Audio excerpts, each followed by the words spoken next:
last played. Your boys, how's the preparation been in the lead up to the game on Sunday? Yeah, look, I think we've prepared ourselves as best as we can. Look, was it ideal having a bye in the last round? Who knows? I suppose come 6 o'clock on Sunday we'll find out. But that's just the way it happens. We've got to obviously be prepared to make sure that, I suppose, we prepared our boys in the right manner, and we definitely haven't been on a holiday. So we've used the time to the best that we can, practice a few things that I'd like to roll out, obviously against South Fremantle. I suppose it gives it an advantage, obviously, to try and prepare against the sides. Obviously, we had the opportunity on the weekend to go watch West Perth and South Fremantle. At the same time, our league boys went down and watched Peel and East Perth on the weekend. So we definitely haven't switched off. We've prepared ourselves not only physically, I suppose, in terms of the match simulation type football, practice a few scenarios type stuff, as all clubs do, and I think mentally, I think we've made sure that our boys stay in tune to make sure that they're right to go. Toddy, how big a blow is it not having Hamzy playing? Oh man, it's not ideal, but once we saw the evidence, it was a pretty easy decision. So I mean, he's more disappointed than anyone. He knows he's let his mates down a bit, and he's going to be a pretty long week for him, I reckon. But you'll get the opportunity to make up for it, and I'm sure he will. So look, we'll miss him, but you give someone else an opportunity. I mean, it would have been the guys that played in the early game on the weekend sit and watch the senior side perform as they did would have been thinking it's going to be pretty hard in the next couple of weeks to get into this side. So someone will get a chance, and you just never know when those opportunities are around the corner.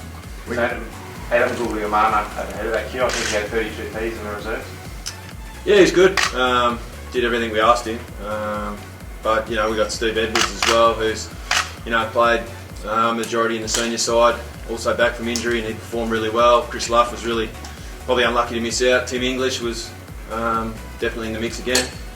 So we'll train later today, and everyone's available really. Other than I think McIntosh will actually try and train tonight, so he's doing everything he can to put himself in a position to be available to play in the next couple of weeks as well. So apart from Ash, who's obviously definitely unavailable, we'll have just about everyone else.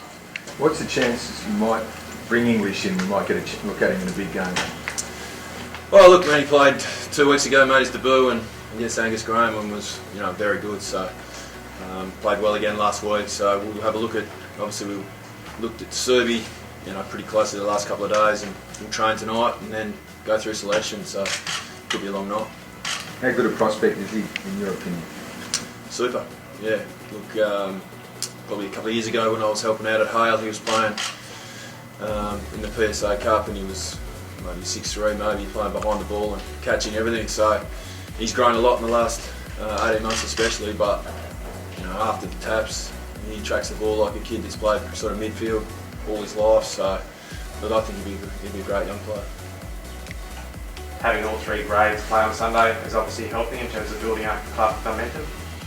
Well, look, I think it just helps, that to have both of your entire senior squad still involved, and obviously the Colts as well. It's a really positive vibe around the club, but it definitely helps going.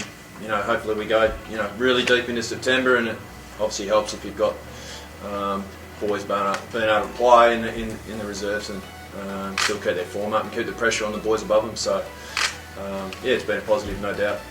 Scotty, does it feel like there's a bit of pressure on you and the boys, given you've had the break, everyone's fit, they've lost one of their best, you're the reigning premiers? Are you the favourites? I think you go into the season pressure on because we were the premiers from last year. But look, we don't feel that internally. I haven't got the exact numbers, but we probably had at least half of our side change from last year through retirements and players going to the AFL. So we see it as a healthy environment because those guys are eager to create their own success. So look, there's no pressure. We believe internally. Look, externally, people can can pump us up, but the competition has been so even this year. We've as a club we have lost. I obviously haven't lost to South Fremantle this year, but they've been close games. Games have ebbed and flowed, but against the two other sides in Peel and West Perth, we've gone down as well this year. So the competition's even, and we know that we're going to have to be on our game. And obviously they lose Hams, but they're like Todd said, they're a quality outfit and their club's strong. Their reserves are still fighting in the finals, and they've got players that are hungry to get in there. So for us, the pressure, I think you can talk about that, but internally, no, we're keen to obviously just make our own this year. Toddy, what needs to happen differently to actually beat Subi then? Obviously you need to score more, but I think the big thing for us is to be able to sustain our best for longer. That's what we haven't been able to do. It's one of their great strengths that they're just better for longer. So it's a great opportunity for us, to have another crack against clearly the best team for the last couple of years. So our boys are pretty excited. Probably went into last week, a lot of them sort of not knowing what to expect in finals footy, so I think they're pretty aware now that it's once the ball bounces, it's another game and you just play. So that was a real positive, I guess, to come out of the weekend. Jarrad, where's Lachlan Delahunt at in terms of how's your raised chances of playing on Sunday? Look, he'll play. I'm not going to hide that fact. We could have played him on the weekend. In our reserve side, just to get him some match fitness. Look, he's been sort of itching at the bit to sort of get out there over probably the last sort of 3 or 4 weeks. Obviously, if we didn't have the bye in the last round, he could have played then. So, look, he's been training quite hard. Obviously, all his GPS data that comes back, he's tracking really well. So, obviously, he's a big inclusion for us. So, like I said, it's going to be a long night of selection. We've got we've got at least, I reckon, probably 28 guys that we can really pick from. We had some guys playing the twos on the weekend just to obviously get them match hardened as well. Guys like Hayden Kennedy comes into the mix as well. So look, it's a healthy environment, and everyone's up for grabs. Can I just ask you a broader question, because you guys have both played in the AFL? There's a bit of a push for footy to become the 16-a-side game in the AFL. I mean, question without notice, would you guys as players in the AFL, how would you feel about that? Well, if I was still playing, I wouldn't be too happy. I don't know. Look, how much do we want to keep changing our game? It's a pretty good game, I reckon. That's just leave it alone. So keep the rules the way they are, because they seem to think it's too congested now and it opens up the spaces, that sort of thing. Yeah, I think the AFL's going quite well. I think the game's fast enough. For me, I'd just leave it alone. I'm with Todd on that. Thanks. Thanks very much, gents. See you then. Bill, you had a less than impressive showing on the weekend. Do you have to look at making any changes to your lineup this week? We were poor to a certain extent last week. South Fremantle were fantastic. It's a combination of both. We made some tough selection calls last week based on what we thought was best against South Fremantle. We'll look at Peel. Obviously, their ruck combination, for example, is something that we'll need to look at. Do we need to bring in a second ruckman? There's a number of things that we will look at. How many changes? I don't know. If I dropped every player who didn't perform last week, we'd probably only have 5 to select from. So it's a tough one as a coach. Do you throw it? If that was our best 22 last week, do you throw them all out the window, or do you back them in and expect the players to put up a bit of a fight? And that's what I'd be expecting, whoever plays. Are you surprised how bad they were in terms of, was just Peel, the team you play was very good? Look, we were ordinary for 10 minutes, fantastic for the next 45, atrocious for the next 20, and okay after that. So what happened was, probably in 40 minutes of footy, I think we probably had 10 or 11 goals kicked against us. We were bad. For the standards we set and our expectations, we were below that. But that would be not paying South respect by saying how good they were. And we just need to be better.